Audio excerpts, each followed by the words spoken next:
Now I'm not gonna lie, I've always been a bit nervous on the TPI models, since they are quote-unquote new to the dirt bike world.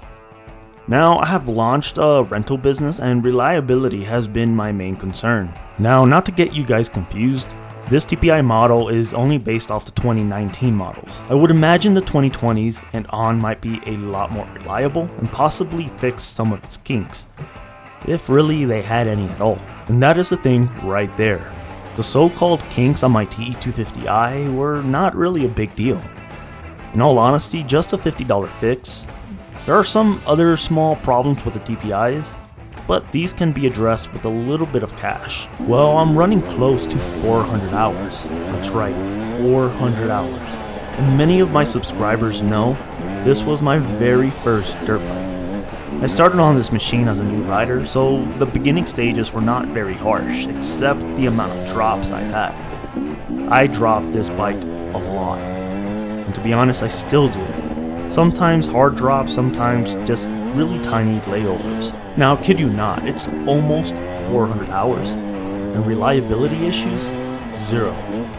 To be honest, my KLX, DRZ400, CB500X, and possibly even my 701 Enduro, these dual sports and adventure bikes, gave me way more issue than this KTM. I'm running close to 5,000 miles on a two-stroke, and that's a lot of miles, I think, for a two-stroke. Alright guys, so I got the Husqvarna TE250i. Now I'm sure the 300 is probably the same exact way. The only difference is obviously the size of that piston. But guys, 400 hours on this TE250i. Almost 400 hours. And I haven't had a single thing go wrong with it, like mechanically. So the very first thing is the KTM TE250i reliable. Heck yeah, I mean 400 hours. I haven't had any issues whatsoever. Never left me stranded on the trails whatsoever.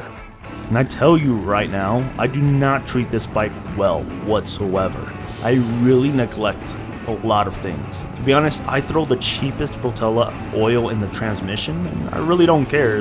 Oil is oil. I use whatever two-stroke oil is the cheapest, which seems to be Lucas, and you guys will yell at me at how dirty I keep this air filter. And keep in mind, I rent these machines out. I clean the air filter maybe every 4 or 5 rides in very, very dusty conditions, when in fact I should probably be cleaning these air filters maybe once every other ride.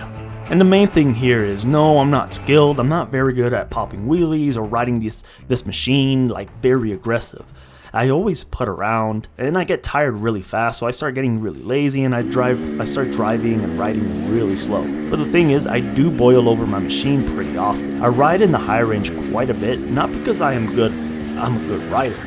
Because if I was, I would be in third gear, riding really fast, getting that airflow into the radiator and stuff like that. But I mostly ride it on first and second gear, since really it's just easier to lug up stuff on first gear and be really lazy with it. And honestly, that brings me to the quirks of this machine. I do notice when I do ride in more steeper elevation type of trails, like out on the single track, after it gets pretty hot, it starts acting like an old school YZ250. The low end is completely gone, and it becomes a guesswork when the power is going to hit. Now, in all honesty, I think this can be fixed with a fan, because as soon as I enter flowy areas and flowy roads and stuff like that, it's back to normal again. And like I said, I don't really take care of these machines very well, so I tend to brush off a lot of issues, and this was one of them. It tends to overheat quite a bit on my end, maybe because I'm just not a good rider. I don't ride fast, and I lug up things on first gear quite a bit, so I put a lot of stress in the engine. The next issue was starting this machine at higher elevation, and the RPMs it would idle at. Without a doubt, it needed more air, so I essentially just added that Slavens idle screw adjustment. Essentially what that does, that opens up the throttle body, that little butterfly looking shaped thing.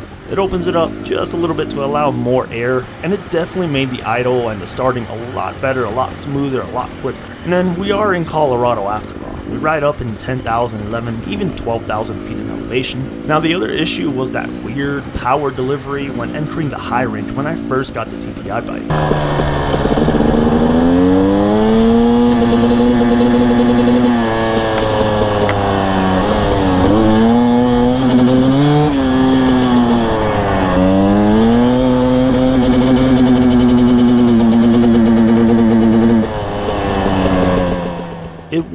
almost act as a rev limiter, if that kind of makes sense.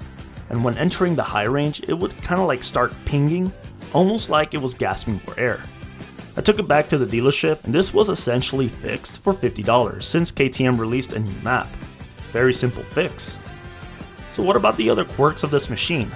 Well, I wouldn't really say quirks, maybe it was bad luck, maybe it was poor engineering, maybe the two-stroke just needed some kind of modifications. Now, the few things here and there about the TE250i, and I don't know if the KTM has the same thing. I didn't really look at the KTM. I did crack my subframe right over here. Probably it's going to happen one day, one way or another, because I don't know, when I look at this frame here, it's like a cheap composite. It's like almost like plasticky kind of frame. The other part, the very first thing that started to fall apart, I now have like this little Frankenstein looking kind of thing. I don't know if you see this plastic, so you know, this whole plastic thing will go around this way, and then you have your tail light right here, and that's the electrical to it. I just taped it, it's not going anywhere from there. Put a little bar here to kind of, and that didn't really help, but this bar was to kind of help out with the subframe. I'm gonna change it this winter. I know it looks like a Frankenstein bike right now, but other than that, it's giving me zero issues, no issues whatsoever. So that's the only thing I don't really like about the TE250i. And then you have the, if you take off the seat right here, you're gonna see like two little grooves that go into the upper part of the subframe right here. And I believe that also screws in. So it doesn't have many strong points. In all honesty, if I would have just done it over, I would have gotten rid of this entire thing right here. Entire thing, even the light at the bottom. Kept that, it probably would have saved my subframe, because this plastic would have just bended back. Well, besides all of those extra small tiny quirks, at 400 hours, I can't really complain. In fact, I do plan on keeping this machine and giving it the ultimate torture test, and see just how well the piston and cylinder looks on the second top end change. Then of course I for sure will provide another video on the outcome of that. Now to further this experiment, especially with my rentals abusing my bike, I'll plan on riding this machine and renting it out till it reaches probably 600 to even 800 hours. I will then post another update on the current outlook of the machine, but in the meantime be sure to subscribe and hit that bell button, and I'll catch you guys on my next video. Oh man, it's been beautiful.